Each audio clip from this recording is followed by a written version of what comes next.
Hello and welcome, and top of the morning to you as we peruse the Emerald Isle with some selections that invoke a certain Irish feeling. At least for us, we certainly hope it does for you too. We have KerryGold butter and Carr Valley cheese brewmaster pub cheese spread in an interesting container. We are so excited to have you. This is Soft Spoken.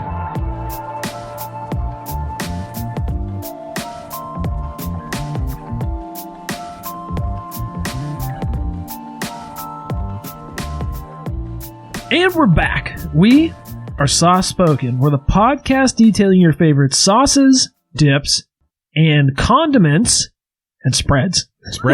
I'm not going to add that, but I'm your host. My name's Adam, and I'm joined here this week by my co-host, Tori. Top of the morning to you.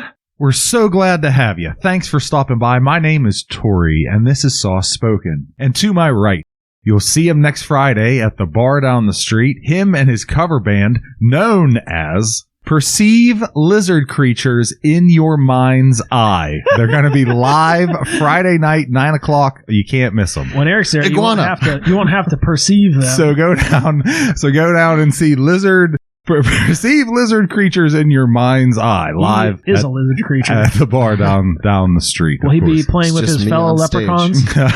Yeah.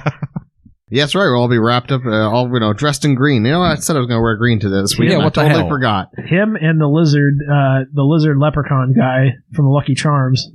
He's a lizard. Sure. Okay. He's green. He is green. We can make him a lizard. All Why not? companies are ran by lizard people. Everyone knows that. It's true. Nice. Now I'm thinking of V. Wasn't that called like V, that sci-fi? So, anyways, hey, it's great to be here. We're Soft Spoken, and we are ready to... Now it's time to catch up with the hosts. Time to catch up. So, yeah. It's been a good week. Things are starting to become a little more green, a little more warm outside, and then it's all going to go away. Why is Eric leading the show now? You really took right off there. What got into you guys today? Always jump in and say, Eric, how's your week? Yeah, well, I didn't get there yet. You're doing great, E. Yeah, I want to go to Tori this week instead. I'd be shocked. How was your week? It was really good. I had some friends come over and help me finish my bathroom. Or mostly. Hold on. Let's back up a second. Let's back up a second here because I don't think that's the way you need to say it. You need to say like, we finished the bathroom! Ba, ba, ba, ba! It's like 80% done, which is still it's really more than 80%. Okay, more than 80% done. It's like 97% done, bro. And this is the critical thing is that we need to take a little bit of a brief soft-spoken rewind here about this announcement because the astute listeners who've been following us from the beginning might remember in the distant past when our show first started, the bathroom was still torn apart. Yeah, for like the first 5 episodes, we would jag E about his bathroom and then no progress happening to his bathroom. And then it got so boring because the same no progress had been occurring. For the listeners' awareness, we've been doing the show for like almost 2 years now. The bathroom project got started like fully a year and a half before we even started the show. So we're going on like 3.5 years of this bathroom project. You bought the stuff to remodel your bathroom when you bought your house, yep, which was like 4.5 years ago. And yep, it's been sitting there ever since. And you just now finished this bathroom project. So this is a major milestone achievement. One of the biggest things that's happened on the show so far. Well, I don't think it's that. It's not that big for our listeners. I mean, I don't think anyone of our listeners actually care, or you guys really care, or shouldn't care that much. The OG listeners are going to remember this, because we used to talk about this a lot. We used to ask you every week what the progress on your bathroom was. Come on. We just got done having a 60-point episode. I think there's way more important things that are worth celebrating than a stupid bathroom remodel that took 4 years. It's a good point that is, we did just have a monumental episode. I think this is probably number 2 accomplishment, which is your bathroom being completed. And as far as life goes, this is much more important in the grand scheme of things because this has been a cause of much controversy throughout the years. I love it. The years. You put a bow on it. It's done. It's terrific. But yeah, you got to throw some trim on there, and that's really about it. Throw some trim on there, and you keep trying to find ways to prolong this project. A little bit of paint. That's right. I don't want it to end. It's been too long. Yeah, you keep finding ways to prolong this.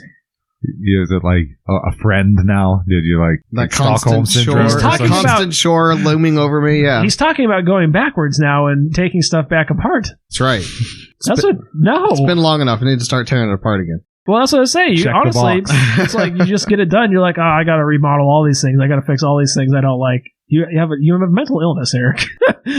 Quite possibly. Oh, good God. Yeah, so that was how your week went. And not only that, you also got another long-term project in that was on your list of goals that they worked out for you, which was planting the sign in your front yard. Oh, yes, that's right. What a nice sign, too. It was a charming sign. It looks good. I noticed there are distinctly absent some solar lights that were supposed to be there. Yeah, we'll see. Maybe some solar lights will be purchased this weekend when I go to my other job, my second job. I don't know if we've ever talked about that on the show or not, but About your second job? yeah. Oh, yeah. What, your real job or your second job? My second job. Dude, we talked about that literally like last week. Are you talking about a second job where he goes on those bidding websites? Oh, my yeah, God, that's his second third job. Oh, yeah. We won't even get into I don't want to give them a platform. I don't remember what the name of the thing is. That's but probably better off. I don't want people to like be mad at me for having advised them. There are places where you can go buy like opened boxes. Like sometimes it's just a one-off item. Sometimes it's like bulk items. You can go buy these things like off of like Amazon rejects, you know, they're like in a warehouse. Wink, wink, Amazon rejects. Yeah, it Okay. fell off a truck, you know, 5-finger discount. It's nothing really revolutionary per se. I mean, I think a little company called eBay started it, so gently used. eBay was not Possibly. selling off pallets of crackers, Eric.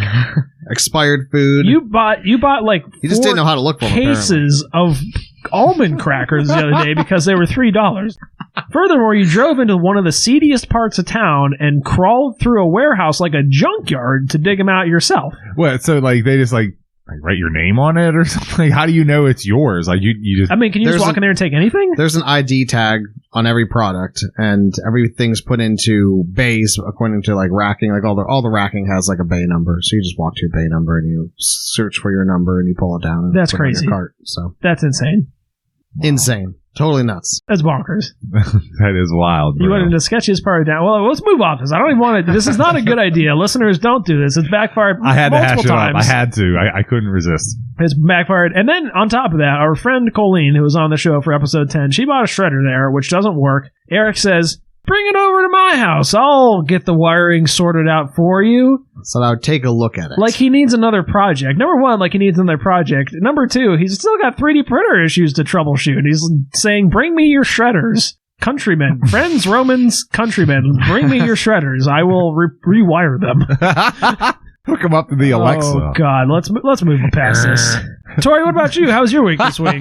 Oh, man. Mr. Squirrel, I had to decommission 2 of my bird feeders because of Mr. Squirrel. Oh, Yeah. The one's probably not fixable. The other one is, one of which being a suet cage. hey, bring that other one over to E. He can fix that for you. Bring me your paper rewire shredders it. and bird feeders. broken bird feeders. Yeah, so he's greedy. So it's quite upsetting. But I still got plenty of other bird feeders there for him. My voiceover class is going very well. Nice. So I'm really stoked about You it. forgot to give us your lesson before we started. I today. really enjoy myself. By there. extension, we're supposed to be stealing from CCAC here because you're supposed to go learn and then teach us so we can make a fucking passable show for once. Yeah, so that's really neat and really fun. I do that on Wednesdays, so that was cool. And yeah, I'm excited about St. Patrick's Day. It's a sort of a neat day, you know, for me.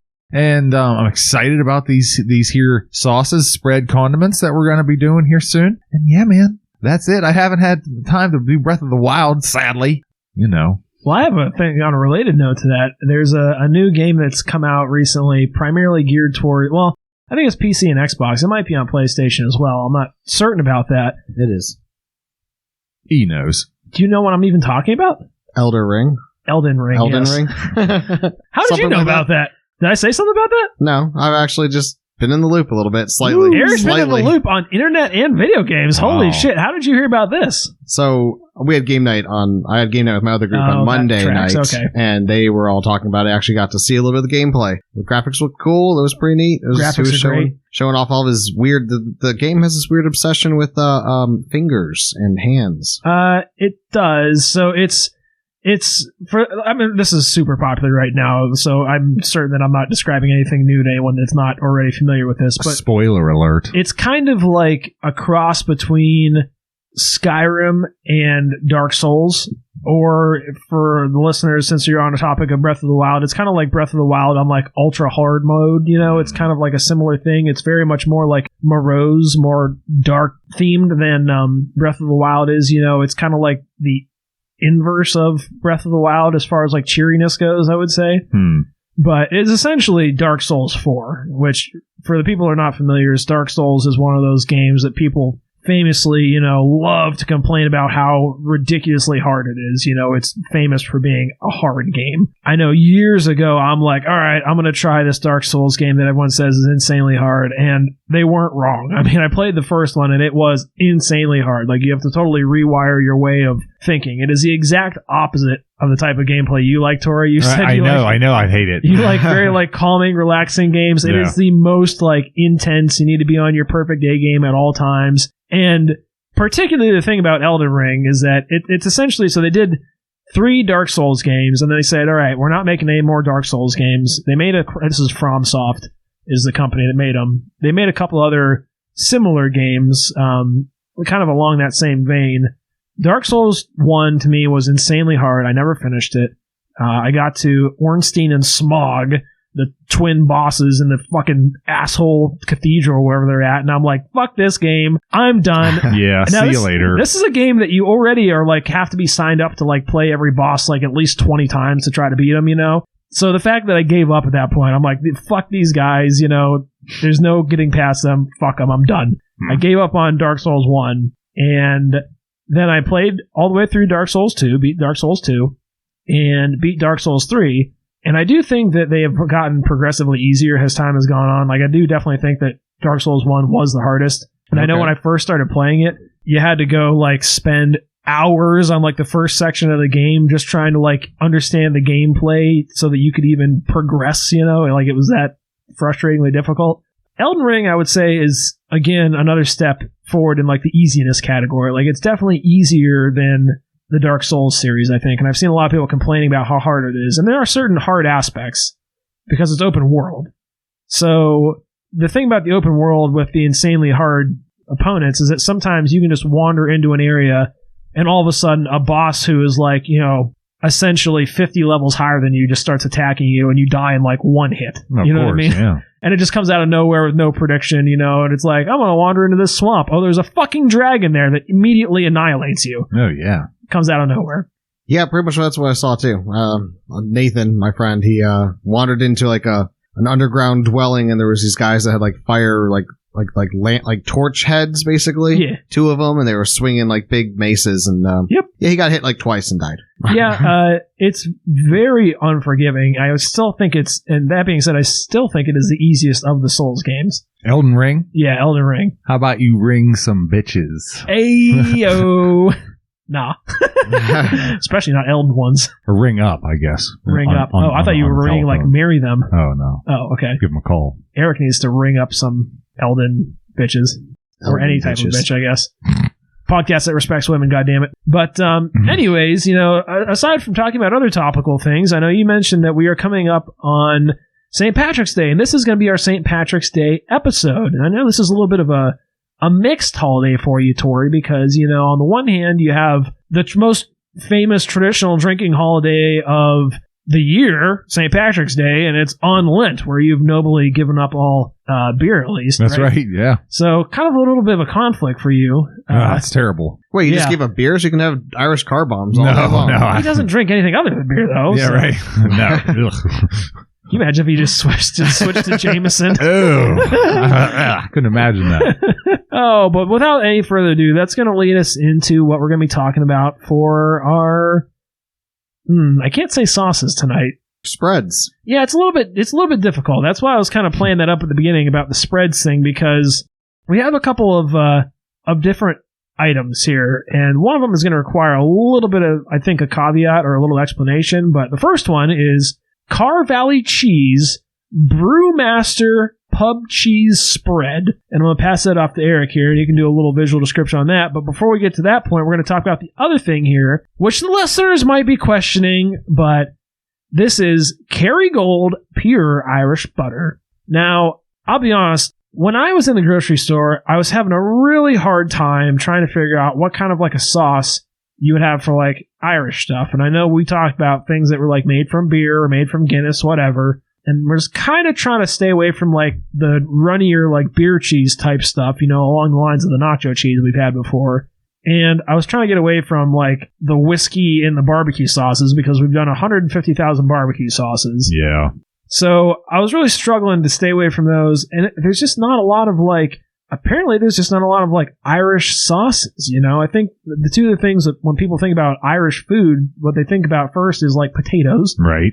And then what they think about after that is nothing, you know, the famine. So corned beef, the lack thereof food. So it's hard to come up with like sauces, you know, and we kind of had to stretch a little bit. So I was walking around Giant Eagle and I saw this KerryGold butter, and I'm like, you know what? What is butter? So I looked up on Google. And I'm just like, you know, what is butter? Is butter a condiment? And it said, yes, butter is considered a condiment. There you go. So I'm like, close enough. And if it didn't fit in the category of condiments, I think it would certainly fit in the category of spreads. No question. Absolutely. That is what you do to it. And I'm thinking, we're already kind of like halfway there with mayonnaise, so I don't really see that it's that different. So I think that's fair. It's a very base, you know, ingredient, I would say, but it's a good one. You know, you got to have it. Butter is just essential to cooking and spreads and sauces and everything. That's why they call you E the Dairy Man. Not at all. This is a dairy-filled episode, so I hope you took your pills, Eric. I did not. You're going to be risked it. regretting this. You're going to be putting your new toilet upstairs to work. Does butter upset your tummy? What doesn't upset his tummy? Yeah. Everything upsets his tummy. He said last week, we came over to record last week, and Eric said, I'm not feeling very good, guys. Yeah, are you feeling better from last week? I am. I'm trying to remember what it was. It was a little bit of you had everything. You do this every week. No, it was like a sinusy kind of thing. Oh, my God. Oh, I thought you were... Yeah, you said you were blowing up your shitter. You said you had a sore throat, an upset stomach, a headache, you're pregnant or something like that. I don't fucking know. You said you had every fucking thing going on with you. So regardless, let's get on to the physical descriptions of what we're looking at here tonight. Eric, do you want to lead us off with this Brewmaster Pub Cheese, please? I'd be happy to. Please. Please. All right. We have ourselves a small... square? Were you going to say square? I was going to say squat. Squat. That's okay. It's squat. It's squat. It's about, you know, maybe 1.5 inch tall, round, translucent. Live conversions. You know, plastic tub that's kind of like a hummus tub you might see, or like maybe some salsas kind of come in like a little tub like this. Usually a little bit taller, I think. How many ounces is that? This is 8 ounces. So okay. Yeah, very small. 1 cup is a very squat cup. Yes. It looks bigger than a cup. It does look bigger than a cup, doesn't it? But I guess it's because it's so squat. I'd say it's probably maybe 4 inches in diameter. Well, maybe even a little bit bigger. Maybe even 4.5. Eric's Anyways, holding it up to his chode-like penis. Oh, wow. Come on. About 4 inches in diameter. I know we've talked about the Wordle before on the show. How does this factor into this? Amy had to try the word chode, or whatever the heck that... I didn't even know what that word was. Of course you did. She had to fill me in on the meaning of that word. When the New York Times... leave it to Amy to bring up, you know, the most inappropriate things to talk about during work. The New York Times purged out all the naughty words when they bought it. No, it worked. That was a totally legit word. Really? They did not. How recent was this? I don't know, a week ago, a week and a half ago. I find it funny that you end up using that word that I, 2 weeks ago would not have known about. Yeah, is that still a hot game? Yeah, I still play not it. nearly as much. Yeah, no. Sort of fell off. It's dying fast, as we all expected. There is a, we'll have to look up and put it in the show notes because the name constantly escapes me, but there is a name of that phenomenon when you hear a word for the first time and then you start hearing it everywhere. That is like a named phenomenon, which I forget the name of course, conveniently. EBC and hearing chodes. Chode. A lot of them. Yeah, you'll hear a lot more often now. Back to the description of this fine cheese spread here. Chode-like. And it's cheesy. It says cold pack cheese spread. Proudly Wisconsin cheese. Brewmaster's Pub Cheese Spread by Carr Valley Cheese. Handcrafted Layville, Wisconsin. So, alright, that's cool. It's got a neat got a couple steins of beer on it, and it got a big, I guess that'd be a bowl, because it got horns. So, but it looks like a cow. Maybe cows can have horns too. Boy cows. Right? I mean, girl cows, some like... You don't milk boy cows. Well, you don't typically, but Depends what your goals are, I guess. But without further ado, speaking of milking cows, let's move on to the KerryGold Irish butter. Charlie, you want to give us a visual description on that one? I'm just churning away over here, waiting to describe this. Oh, yeah, that's your favorite word. I forgot about that. Churning. Maybe in context of the butter, maybe it's not that offensive. So I did look this up really quick. It is Bader Meinhof is a phenomenon where you hear new words more frequently. It's called the frequency illusion. Huh. Had to throw that in there. All right. Since I was able to look that up while Eric was talking, because I knew he wasn't saying anything of value. So. Wow. I'm just kidding, Eric. God damn it. Tori, please describe this shit. Absolutely. Here I have in front of me a brick, an 8-ounce brick of butter, which apparently equates to 2 quarter-pound sticks of butter, the ones that we're used to seeing. Correct. But this one's all smushed together in a brick-like form. And so you said also 8 ounces? 8 ounces. 1 cup, same as the chode over here. I'll be damned. Very nice. Uh-huh. Got the square chode and the round chode. Well. A square chode? The rectangular one over there. It's rectangular. Moving on. Okay.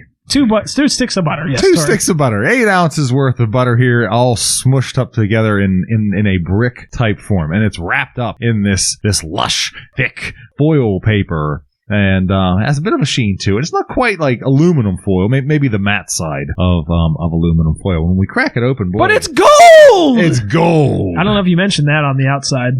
We're not going on the inside yet. No, we're not going on the inside. Not yet. Still doing outside. Breaking format. And it's funny that one's gold and then mine's silver, so I didn't actually get to the top of it. Oh, yeah, that's a good point. Yeah, so the outside here, it says imported first quality, number 1. We got the barcode. It's a product of Ireland, thank goodness. Top of the morning to you, kissing the Blarney Stone. We got the ingredients, which is going to be a home run for E. And then, so there you have it. A nice big old stick of butter. And I'm going to, well, not to give my hand away, but I'm going to smuggle it out of here. It's going to find its way into my backpack. But there you go. They do kind of like a similar aesthetic going on where they've got like they both got like the green thing. Yours has silver, Eric. It's a dairy thing. The KerryGold has gold on it. So very interesting. But without further ado, why don't we get on to the visual description of the actual spreads inside the containers there. You want to lead us off, Eric? Don't stick your finger in there. Sure, I just had to get open to take a good look at it. It's definitely cold packed. I find that interesting that they said that on their... What do you say that for? Well, why are you pretending to be an expert on what is cold packed? Well, I just mean it's very for a soft spreadable cheese. It says to keep refrigerated, and then it's like extremely dense. I mean, this obviously holds up to the blizzard test, no problem. As we took a bunch of knife scrapes out of it, there's every little chiseled nuance that you can see from the ridges of the knife, what have you. So it's true. It's pretty cool. The color of this cheese is got to be right in line with Adam's favorite color sauce. It's this real pale orange. It is. I do like the color, yes. Cheddar cheese. It's a little yellowish for me, but yeah, I do like the color. A little, yeah. I wouldn't even call it really cheddar even, because it's kind of like it is more it's almost yellowy. Like American-y. Yes, more like an American cheese. It looks like Velveeta. It's clearly more like once you cut into it, it's clearly not the same consistency as Velveeta, but it looks the same color, and like you can get like the same striations and shit in Velveeta if you like cut it with a serrated knife. Right. So from that aspect, it looks very much like Velveeta. Other than that, it's very homogenized, single tone color. There's no peppers or anything exciting in this. Well, I shouldn't say nothing exciting. I mean, it's got beer in there. Exciting. It's got beer in there. It's extremely exciting. So I'm a big fan of beer. So I hate everything. So I'm going to give it a 2. I hate everything. But it's cold packed. Extra points for cold pack. What do you even think cold packed means? I have no clue. What do you? I don't. Yeah, I think you're making. I don't know, Eric. You're going to lose me on this. It's very. It's compressed. Clearly cold packed. It's very compressed, and then it's just. What does that have to do? They could have put it in hot, and it would have settled in there nice and neatly like that. Like to me, when you say cold packed, I assume they're putting it in there cold, and I would not expect it to be that. I would expect it to be like gaps and voids and stuff where they couldn't smush it down all the way. Couldn't smush it down. That to me looks like they put it in hot and then cooled it. No, I don't know. I definitely think it was. It's definitely cold packed, Adam. It's definitely like. Like Cold constantly chilled. I guess because the container's cold in my hands, Can too. you describe... Yeah, it's a cold product. It was refrigerated. That's not mean that's how they manufactured it. He's smoking that cold pack, It is OG. cold. It is cold and it is packed, but that doesn't mean it was packed cold. Certainly could have been, though. Oh my god. It could have been. I'm just saying that's not how it appeared. I don't know how you would make that so obvious that you're like, clearly. I want to, we tried this on bread and we tried this on crackers. It worked. This particular thing definitely worked better on the crackers. But when you got out the box of crackers for us to try, we tried it on toast. We tried on toast first, and then you got crackers, motherfucker. I got to try it on a cracker yet. Oh, really? Yeah. I didn't bother on a cracker either. I'm the only one that tried it on a cracker? Yeah. It's definitely better on crackers. I got to give it a spin on highly a cracker. recommend on a cracker. But you got out this box of crackers, like a club box of crackers, and then you pulled out your utility knife, which you always carry around with you for some reason. You don't have a regular knife. You always carry a utility knife like a fucking homicidal maniac. And you started slicing this box open like some kind of a fucking ISIS video in front of us. Like an ISIS video. Wow. What led you to think of that, Adam? You're sitting there holding it for us like, wow. I'm going to cut this box. And you started slicing the thing off the box. And we're like, what the honest fuck are you doing, Eric? And you're like, I'm making the box fit better in my pantry. Kindling. And Tori and I were both dumbfounded, I think it's fair to say. Yeah, it's one of those, I forget what the heck that is even called. What is it? Club crackers. Club crackers. It has 8. Keeblers. There's a Keebler's Club. They're the best. And they've got I forget, either 6 or 8 little packages inside of them. So it was down to the last 2. Cut the box I don't down. need this giant box taking up a bunch of space. Cut it down. And it's harder, don't just take the crackers out of the box and put them up there. Just cut the box down. Yeah. With your utility knife that you carry around in your pocket. But bizarre. Only to you, Adam. I'm glad. ISIS style. But tell us about the visual description of the butter, please, Tori. Sort of off-white, yellowish tinge sort of brick that you would certainly expect from butter. It's getting a little bit warmer as it starts to warm up, of course, in this room. So you can tell, of course, it almost looks like a fancy artifact, like a frottage, maybe, when you pull away wet paint. And, of course, you're left with that texture there that you would be left with on melting butter. Hopefully I'm painting the picture here for you. Yeah, so there you go, dude. A big whole brick of butter. I don't think I could get more wordy if you'd like. Nice. But I don't think that's necessary. I do think it bears mentioning. I pulled that butter. I had it in my refrigerator, and I pulled it out of my refrigerator at probably about 4 o'clock today, just so it could start to soften up a little bit so that we could try it spread on some bread, because this is one of my personal things is I have a butter dish in my house, and I always have butter sitting out at room temperature. I know a lot of people think that's super bizarre. Those people, I think the thing about butter is you can leave butter out as long as it's salted butter. And it's perfectly safe to keep room temperature year round.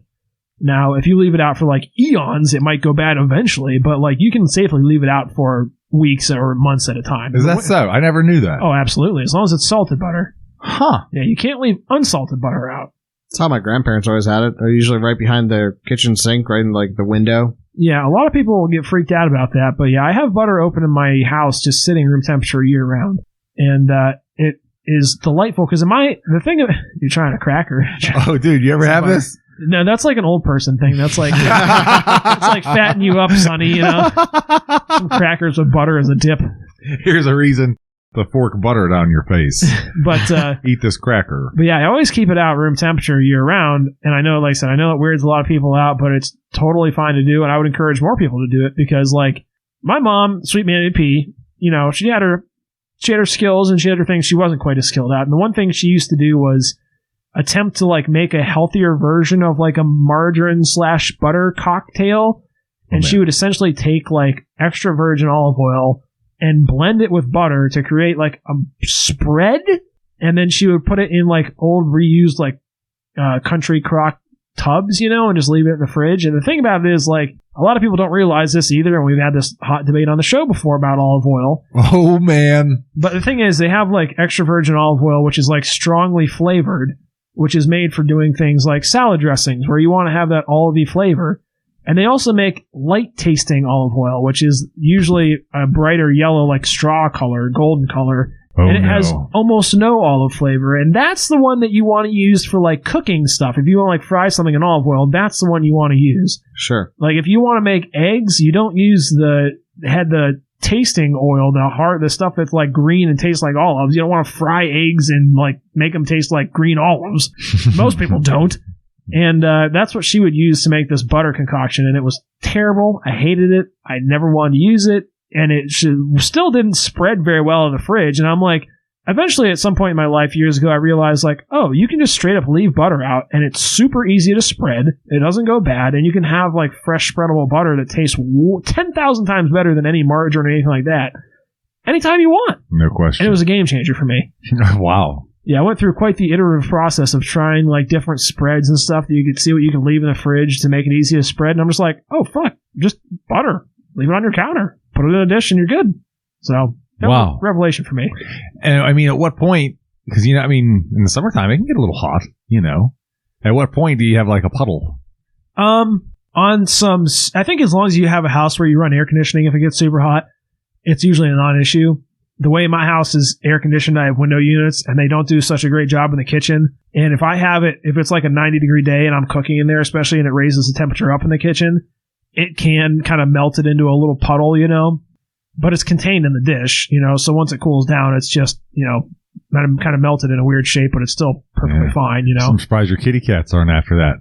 They are pretty good about people food. Yeah, and it's in a dish. They can't get into the dish. I mean, they could if they really try, but they don't. But, like, I have a stick sitting out that's sitting out in the wax paper that it comes in, you know. They could easily claw that open and get to it. They just don't. Good kitties. Yeah, they're good kitties. So, one of them, the new one, is slightly less good, but she still does a pretty good job of leaving people food alone. Now, Flossers, on the other hand, she fucking is the flosser hunter. Flossers. Oh, she goes berserk if I put a flosser down. She runs and grabs it and hides and plays with it. She's so much fun, and I'm like, I'm not done with that, you little... Oh, you're done with it now. I'm done with it now, yeah. Nice to hear she got a name, at least. What's her name? Flosser. No, her name isn't Flosser. Oh. Said she likes flossers, Eric. She had the teeth flossers. Little for Flosser. Christ's sake. She's so cute. I missed that. I was like, Flossers. Her name is not Flosser. Okay. The vet named her. The ASPCA or whatever named her. Her name's Beatrice, according to her records. Ooh, all right. Sticking with kind of a cute name. My mom calls her Tiger Lily, so my mom named her that. So that's what's in her. That's her name of record in my vet. So. Flosser Sticks. Yeah, her name is not Flosser. Jesus fucking Christ. Flosser the cat. Oh, Jesus. I seriously thought that's what you named her. I was like, there is something really different. Let's get on to our fucking tasting notes. Tell us about this cheese, Eric. All right. Yeah, this cheese is like, honestly... I'm going to call you Flosser because of your tight teeth.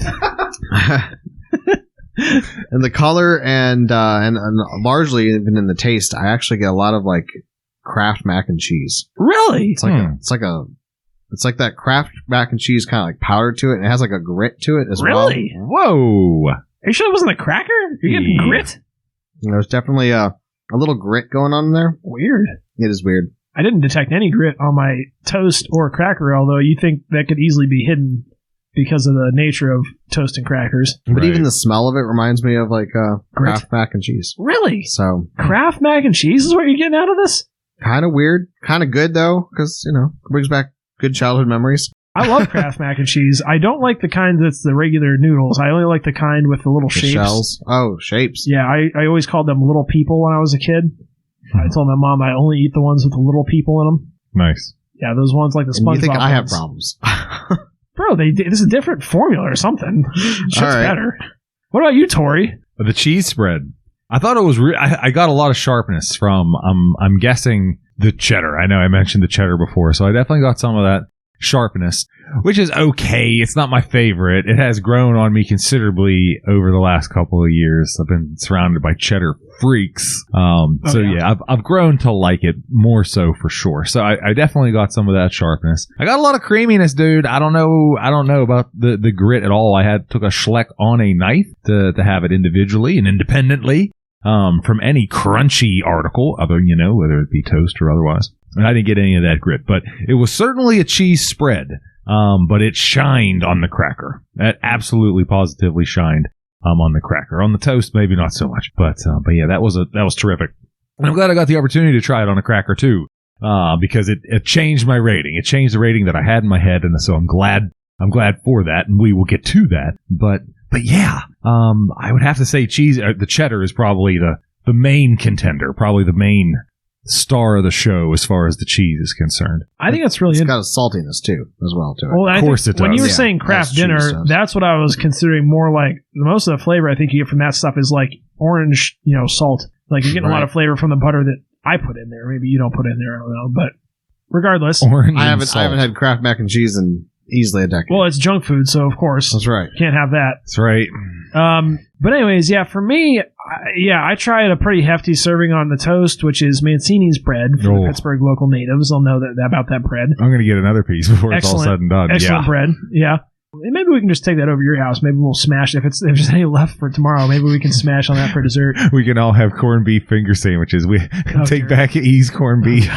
Go for it. Yeah, I initially had tried. I was going to try to figure out something to go with corned beef, and I got some horseradish to try tonight, and I brought over the smallest little package of corned beef I could have, and we decided not to go that direction, so gave it to Eric instead, made his week. He got, a half ounce of fresh meat in his fridge. It's the freshest meat that's ever been in there, so. It's going to sit for a week before I get to it, just to get it nice and aged. Yeah, it got the age, right. But yeah, for me, I think it's actually interesting because I picked up on some stuff that I didn't hear you guys mention at all in this, and I think it's really, because neither one of you said beer, which I think was weird because I didn't get it. I distinctly got some very almost horseradishy notes out of this. I definitely got some beer type flavors, and honestly, what this reminded me a lot of was almost like a ballpark mustard. That was the primary flavor. If you guys remember way back when we tried that Bertman's ballpark mustard, and that was, to me, so far, one of the most comparable, tasting things that we've had to this. Is that so? Yeah, I got a lot of those. Interesting as hell. Huh. Yeah, that's why I got weird. A lot of that. Very, not really acidic, but very aromatic type notes from it, and definitely kind of a malty flavor. Like I said, almost like a horseradishy note, but not quite with the bite behind it. Maybe a little bitterness, maybe? I was sort of got a little bit of that. Maybe that's part of the sharpness. So I say, I'm wondering if that's what you're interpreting as sharpness is what I'm interpreting as more of that type of note. But yeah, to me, that was definitely more what I got out of it. Or I think it's also very similar to other cheese spreads that you might get for the holidays, or those little almond covered cheese wheels. Exactly. I think it's very akin to those in many ways, and I think those do have a kind of that similar beer, malty, aromatic, horseradishy flavor to them. The almond covered cheese ball nailed it. And the almond covered cheese ball, or even honestly, I think if you're looking for a sauce that we've tasted similar to it, even that cheddar cheese whiz thing that we had from the Walmart, great value. I didn't think so. Yeah, I didn't really get any of the Kraft thing, and I didn't get any of the Kraft dinner. That I thought was strange, but yeah. And as far as the cheese goes, I definitely get a little bit of cheese to it, but honestly, if I closed my eyes, you probably could have convinced me that was a cream cheese almost with that flavoring in it. Yeah, wow. I wasn't getting any of the sharpness. Now I do like a screaming sharp cheddar. I like a cheddar that you go to try to cut it, that cuts you back. That's how sharp I like my cheddar. So sharpness. So I will say that maybe that's why. Maybe it's kind of the spicy thing. My senses are just overwhelmed with that, but. Yeah, that's what I was getting more out of it. I might have to take another test scoop. I think, I'm trying to remember back, I think that I got those flavors more distinctly on the toast, though, than I got on the cracker. I think something with the saltiness and the butteriness of the cracker and the more denseness of it kind of softened those flavors down a little bit for me. I definitely liked it a lot better on the cracker. I will say that. Oh, there's no doubt, yeah. It's definitely, that's what it's made for, to be fair. I'm glad we have those crackers sitting around. That was just kind of a luck of the draw type thing. I like to give it a spin on a hot pretzel. I'd say a pretzel would be good too. Pretzel, I think, would be charming. Yeah, I do think that would be good. Now, I would say let's go ahead and let's move on to the KerryGold Irish Butter now. We'll do a little reversies here. Troy, do you want to hit us with that first? For sure. Yeah. Whew. I think I've probably made my case pretty forcefully and pretty obvious by this point. But yeah, so here we have KerryGold, man. This is the pinnacle of butters. This is, I don't know, there's no other way to explain it. It's creamy. It spreads well. For me, it's everything you could want in a pad of butter, a stick of butter. Imagine the best butter you've ever had, especially on this bread. This Mancini's bread is terrific. So if you put the best butter on the best bread you've ever had, oh my goodness gracious, it's magical. Fair. Eric, what are your thoughts on it? I'm right in line with Tori's. I mean, it really is the best butter you could possibly get, I think. I had a coworker possibly get. I had a coworker who, raved about KerryGold, how good it was, and she brought it in to make sure, make sure that I had tried it, which I think I had it before, but I was like, oh, sure, bring in some butter. Why not? And, yeah, it's good. It's very creamy. It has a really good flavor. It has definitely salt in it. So, this is safe to sit out, as Adam informs us all about salted butter being safe to sit outside in your kitchen. Outside. Outside. On your patio. Outside on your patio. Eric's already thinking about all the space he can free up in his refrigerator now. Throw it in your mailbox. You'll be fine. I don't use butter, really. Of course you don't. I have that, easy food. I have that easy spread. Fake butter, margarine, whatever you want to call it. Story and I both say it at the same time. So, I'll use butter to cook occasionally, but I don't really have it in my house much. So, it tastes really good. No place here, I say to butter. Damn. Be gone. Do you prefer a margarine or a what's the other one? Spread, which concerns me. What? He said he likes a spread. He likes that fake margarine spread or whatever. I have the Brummels and Brown yogurt.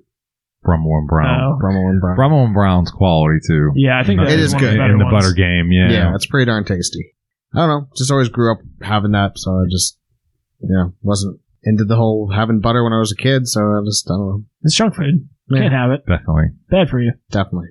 Clogs your arteries, they say. Don't believe everything you hear, especially from us, and especially from medical, supposedly by medical all means, professionals. We're not giving you any form of medical advice on the show. We're not even going to approach that. As far as I'm concerned, I will say that of the three of us, I am certain that I use the most butter out of anyone here. I know your wife has, before Tori, your wife Amy has been appalled when she has seen or heard of my butter usage. I know she is quite alarmed whenever I bust out the butter. As same thing with the salt. I know she definitely keeps a close eye on me in the kitchen to make sure I'm not loading that thing up with flavor too much. You got to tell her to mind her own plate, my man. I do. Good. But no, I know that for me, like I said, I always have butter sitting out on the counter. I go through quite a bit of it because of that. It's my primary cooking oil. I would say I use a little bit of olive oil and stuff like that, somewhat, but by far and above, anything that needs some sort of lipid, it's getting butter. And so I go through a fair amount of it. But I will say, though, that I learned years ago, sad to say, that I fear that something in me is a little bit broken when it comes to butter, because going through as much butter as I do, I've tried a lot of them because I do like to buy good ingredients when I cook, because I do like to cook. And I learned years ago that I just don't have a taste for quality butter. Yeah, for whatever reason, I don't detect that much of a difference in butter between, the Walmart bulk butter that you buy and, the KerryGold or, the Amish roll butter, which are generally considered to be high-quality butters. I don't know that's that much of a difference. And honestly, there's been times in the past when I've tried to use KerryGold for cooking and I thought I liked it less. And I don't really think it has a very distinctly different flavor, but I do think it can have some slightly different hints of flavor, kind of like using the wrong olive oil for your eggs. I think it can make things taste a little bit different. I won't say bad, but maybe different.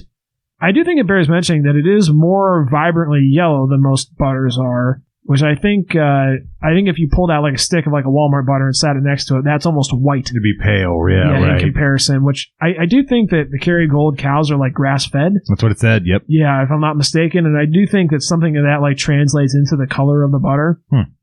Yeah, for me, I know I've had KerryGold before, and I did not like it. Actually, I preferred regular butter. Otherwise, I would... I like I said, if it was something that I did taste the difference, I would exclusively buy it. And I almost exclusively buy whatever is cheapest butter.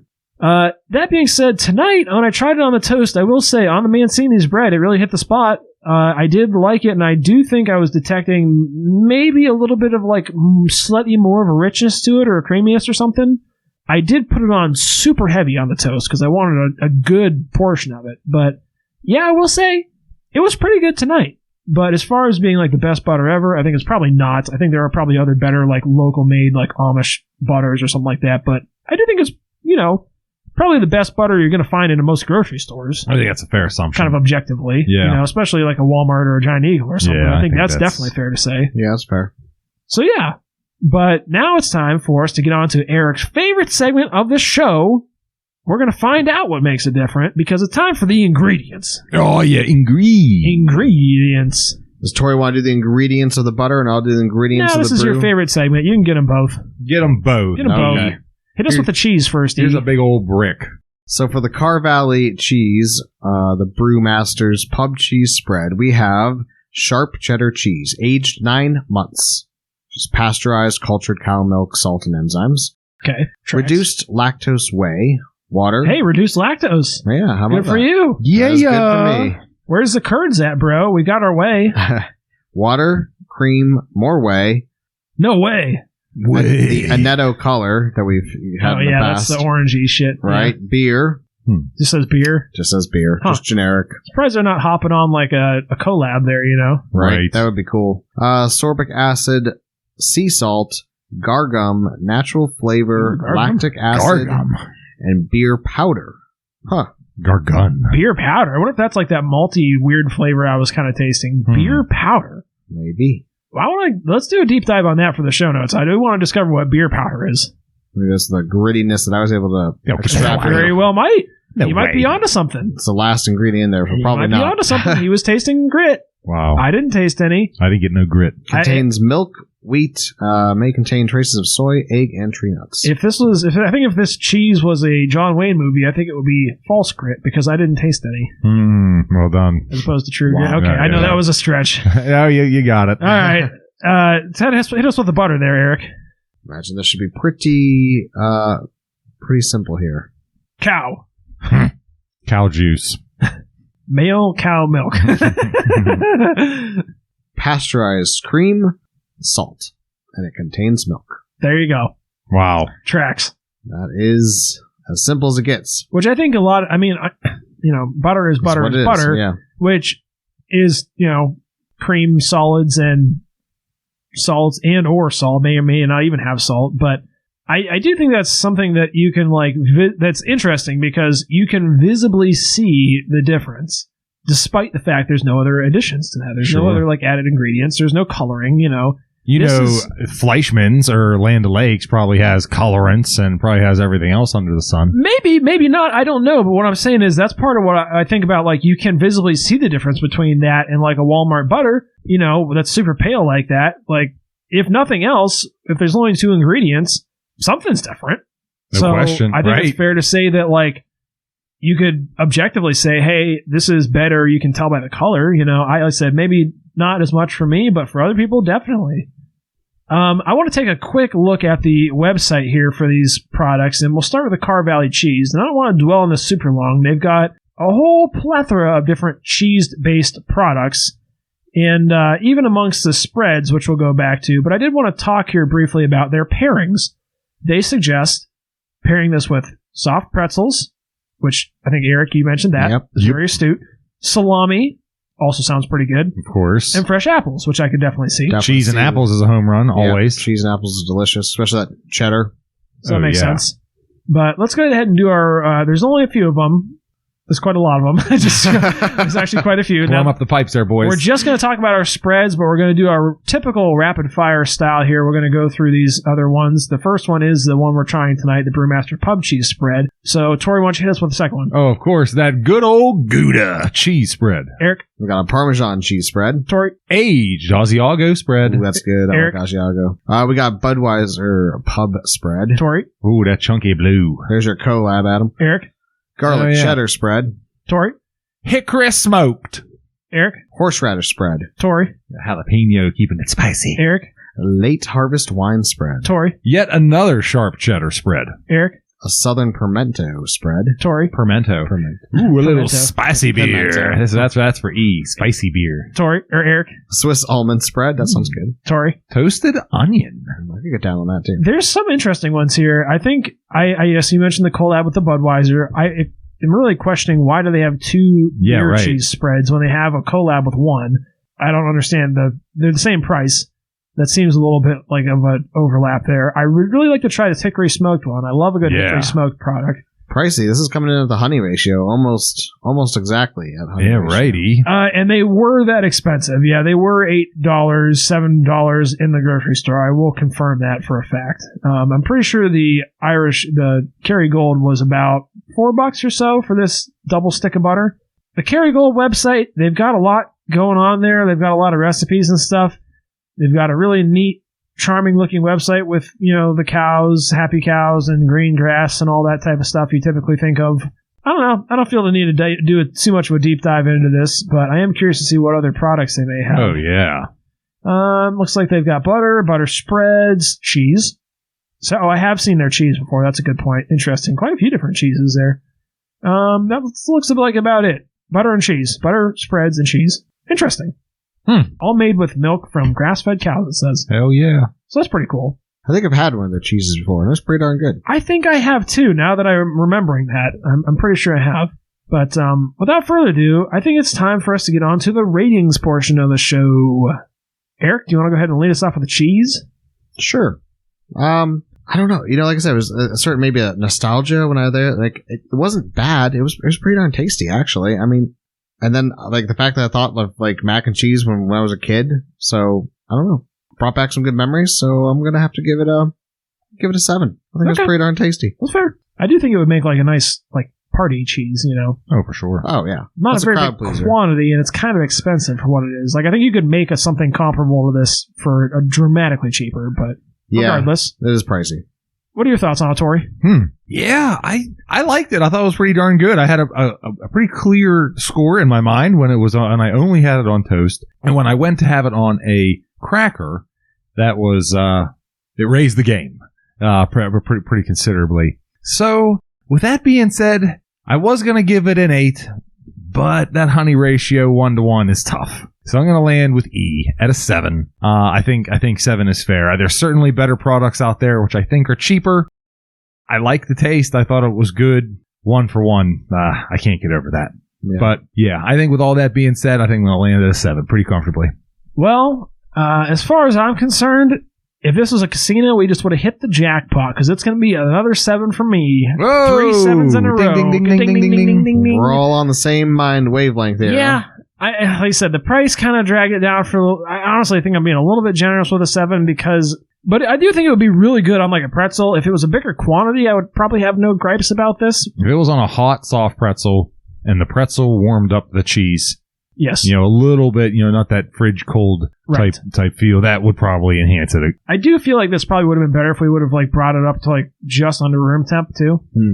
Which, I don't know, it was stored refrigerated, said to keep refrigerated, so I did, maybe that was to its detriment, but I think it's fair. So, the only, like I said, I'm struggling to think, if you took this to a party with, a bunch of old proper people, where they have to have, the snack tray that no one touches to be polite, I think this would be a good addition to that, but if you want to go to a real party where people are slamming beers and dipping pretzel sticks, and they're throwing dice or something around or throwing yard dice, I don't know, they're having a party, they're throwing horseshoes or something, I think this would be gone lickety split. I'm afraid that there wouldn't be enough here to sustain a party, so I think you'd have to get 4 or 5 of these puppies, so that's my only problem is that man, you're talking $60 worth of cheese. Yeah, $40 worth of sauce. So I don't know about that, but I think a 7 is fair. But let's get on to the butter. I don't want to lead this one, so Tori, why don't you go ahead and lead this one?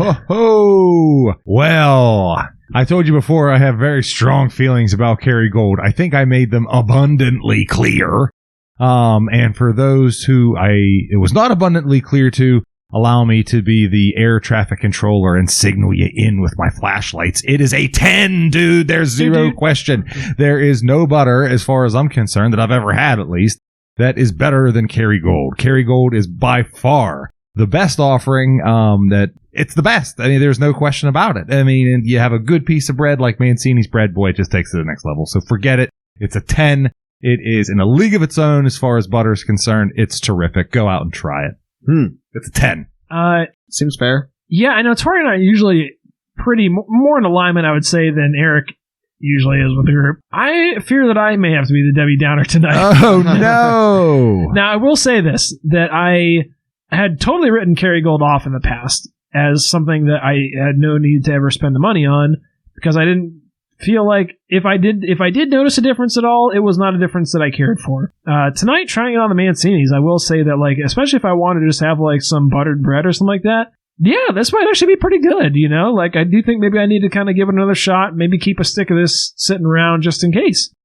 It won't fit in my butter dish, so that might be a bit of a bit of an inconvenience. So I have to figure something else out, because I certainly refuse to keep it in the fridge. I do keep most of my butter in the fridge or in the freezer, and I just move them. I move it from the freezer to the fridge, and then from the fridge out onto the counter. You got to rotate that stock. That's important. As needed. You know, it's a butter production facility in my house. But that being said, I think tonight I'm going to admit that I do think it has some noticeable qualities probably that make it superior to regular butter, which I think would be the 5 in that case. So I think I'm going to go ahead and I'm going to give it a 7. So I think it's fair for me where I'm at with it currently. 7 and 7. My relationship with it. 7. All right, that sounds fair. What about you, Eric? You know, I know you talked about like Amish butters, you know, those ones that are like weird oblong kind of shape where you can tell like someone kind of like hand pressed in some wax. Yeah, the Amish roll butter. Amish roll butter, of course.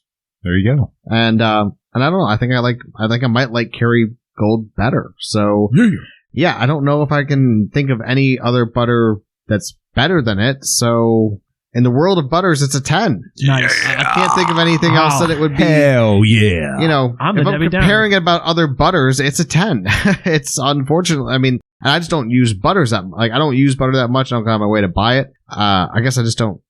I don't know. I don't know why I don't keep it around. Probably because it's something I like. So I self-sabotage myself and prevent myself from having it because I can't have joy in my life is what Adam would like to I don't think I ever share said that. or you really went off on that one. Try and claim. I think you've got some issues that I could write a small book about. But small book about. I don't know. You know, I don't know if it's exactly that.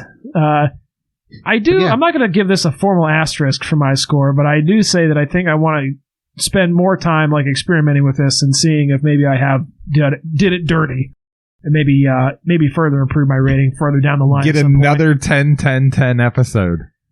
Could you imagine? I was close. I was a lot closer on that Mike's Hot Honey. I was up to a 9 with an asterisk on that. I think if I was to improve this, I still don't quite think I'd be at a 10. So use it in a pasta dish with some pasta and butter. I've had some pretty good butters, man. And just like I said, for me personally, and see, it's just I don't have like a whole lot of experience when it comes to butters. I could say, you know, I've had the Amish hand rolled. I've had, you know, what people say, Amish, ominous. The ominous. Yeah, there we go. That was your kind of butter.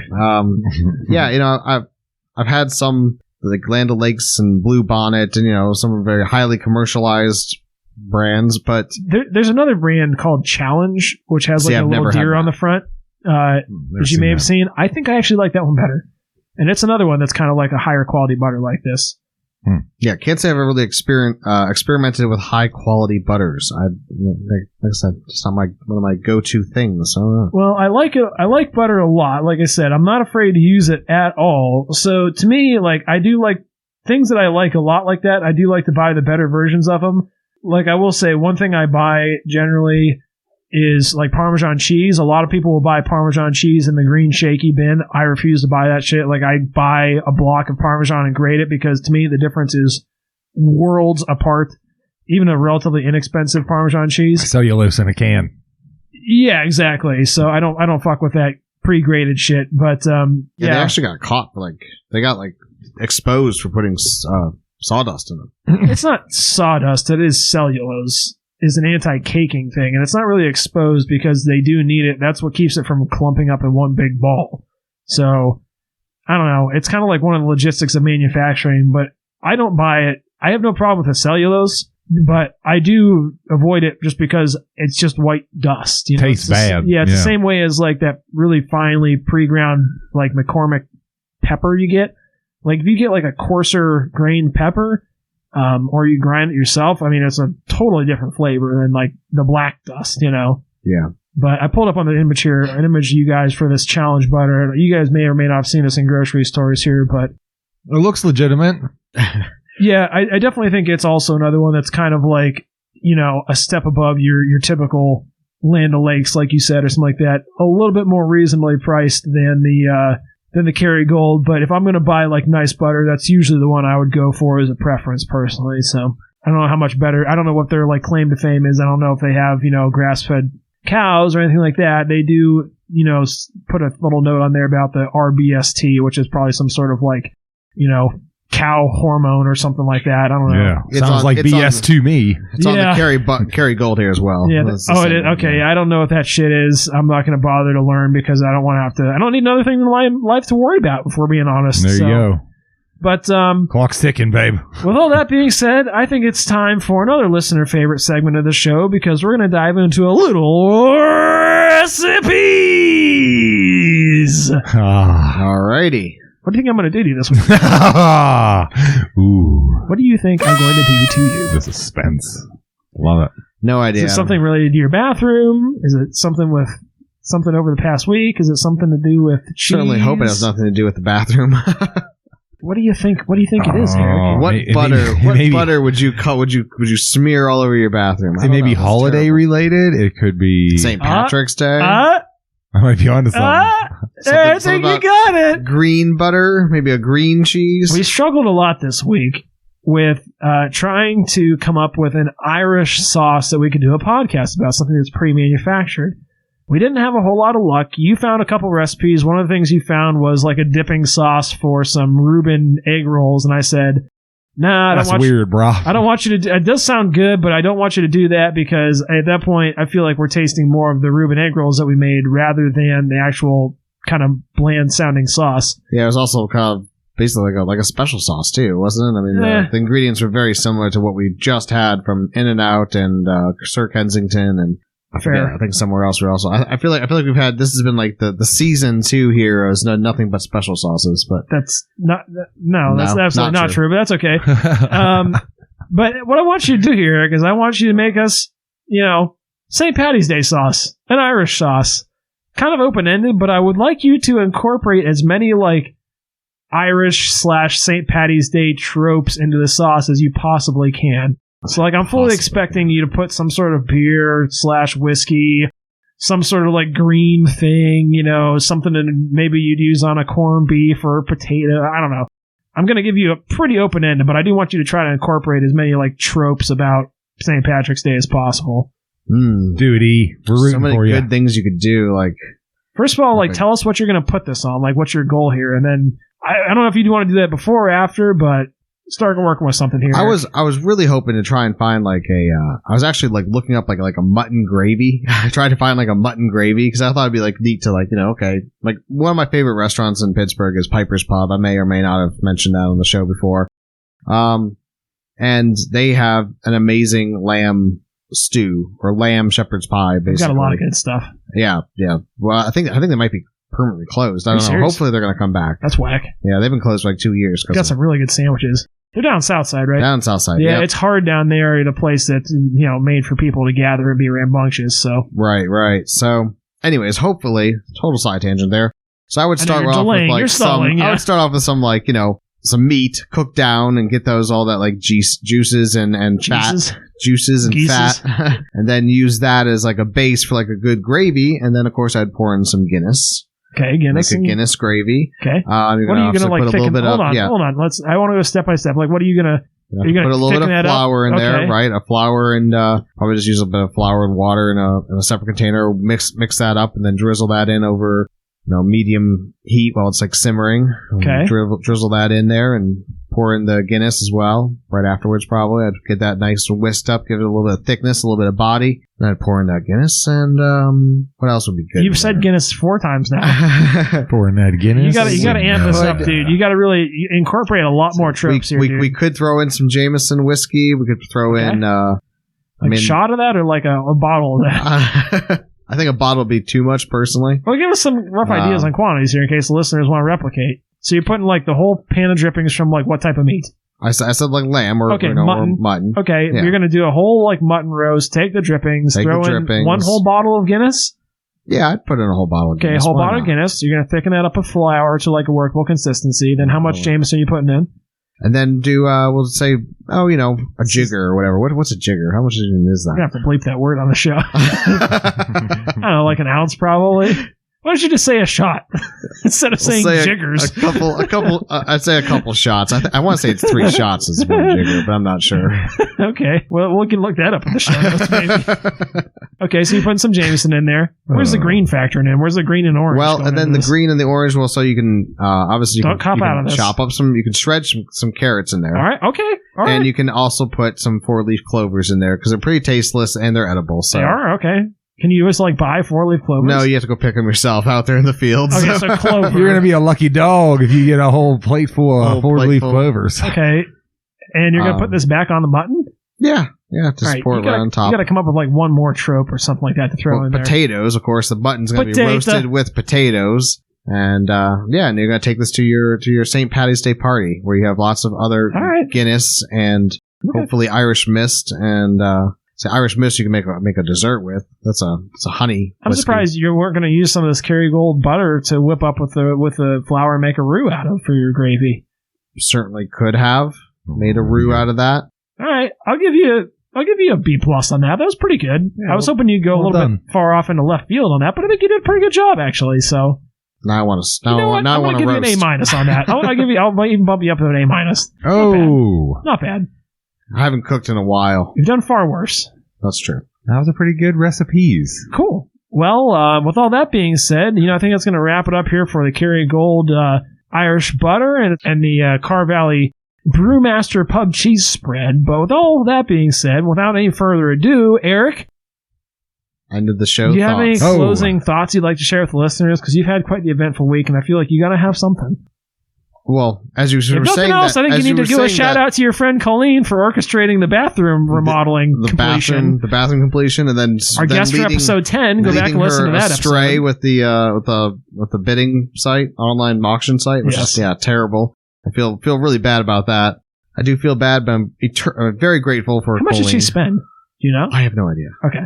I mean, I hope she didn't spend too much. Yeah, I don't know. You're lucky you have her to come over and whip your ass into shape. She certainly gets a kick out of making threats. She didn't just make a threat. She showed up here and said, "I am arriving, and you will deal with it." And she corralled me into coming too. She followed through and drug you in there too. Yeah. So very, very grateful to have some really good friends that helped me out a ton. I'm not helping you with the carpet, so that's all right. Yeah, you're on your own. Hire somebody. Hire somebody. Just pay the money, damn it. Right. No, that's certainly where I'm leaning towards. And then this cheese was kind of a letdown. Like you said, I kind of wish they had said some kind of collab or what they were doing with that beer, and I wish I had more beer flavor to it too a little bit. But it was tasty cheese spread. So my only other thought that I was going to have, my only other closing thought that I was still on his tasting notes. Yeah, I know. Yeah, I know. Well, when you said it, you reminded me of when you said the title. I was just thinking, boy, what a little bit of a letdown that was, just a little bit. Anyways, okay, my closing thoughts also about living within your means as gas prices are shooting through the roof here. You need to you had to bring have the budget have that budget in mind, and and just make a plan and do what you can do and live the best life that you can while staying within your means. I think that's an important thing to remember. As listeners know, I was just out in California, and I think it's kind of funny because I was like, oh, what a novelty. Gas prices here are way over $5. I'm like, I brought that shit back with me. Yeah, you did. Fuck. I liked it better when it was on the West Coast, the opposite side of the country from me.